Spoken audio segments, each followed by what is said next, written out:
David Crosby of Crosby, Stills, Nash fame wants to judge your joints on Twitter. Fans have been sending Crosby pictures of their marijuana handiwork, and Crosby happily gives him their opinions, or his opinions on them. He's written, crumbled and puny, he said of one that didn't meet his standards. He described one as looking like a sub that went on the rocks, claimed another one resembled a snake who swallowed a bowling ball. There were at least a few that escaped his harsh criticism. He wrote about one submitted on Twitter. That's pretty damn good, noting the importance of using very thin papers. He also referred to a large blunt as being the size of a small sex toy. So if you're looking to get your joints assessed by David Crosby, hop onto Twitter, send him a picture. Before you smoke it, make sure it's approved by David Crosby. That's right. You know, it's kind of sad, only because like all these musicians have said, you know, oh, David Crosby's a great musician, but I don't want to work with him. I just don't want to work with him. So now nobody wants to work with him, but at least he's got this thing going on. It's a nice hobby. You should take this up, Robin. Have people send it to you on your Facebook page. You think? Pictures, and you can assess. Yeah. You probably do a good job of that. I probably would do a good job on that. I should see how good I could do, like see what David Crosby would think of one of mine. You should do that, yeah. Why do you? Well, you have to get a Twitter account and the whole thing. So, never mind.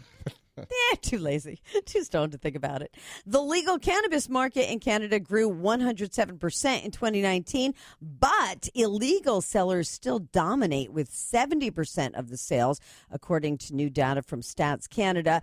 Total cannabis sales also declined 7% from the previous year, where illegal sellers held 86% of the market. Now, in response to pressure from the illegal market, three of the largest cannabis producers, Canopy, Tilray, and Aurora, have launched lower-priced products, or what they're calling value brands. This is true, okay? So a lot of people, you know, go to Great Barrington from here to buy pot, and, you know, after taxes, your average ounce of pot is going to be about $4.20.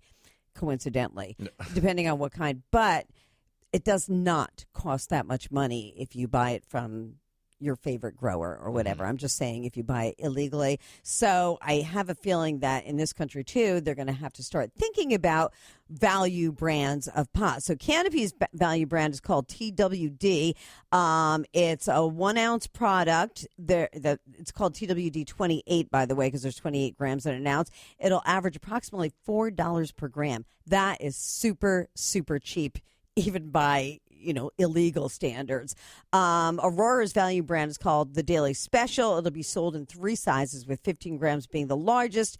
And Tilray's The Batch will be sold in 3 sizes, with 7 grams being the largest. All of them have a lower THC count, also between 10% and 20%, which is kind of good for like maybe a baby boomer who has grown up with weaker pot than what's available nowadays. So this is what's going on in Canada.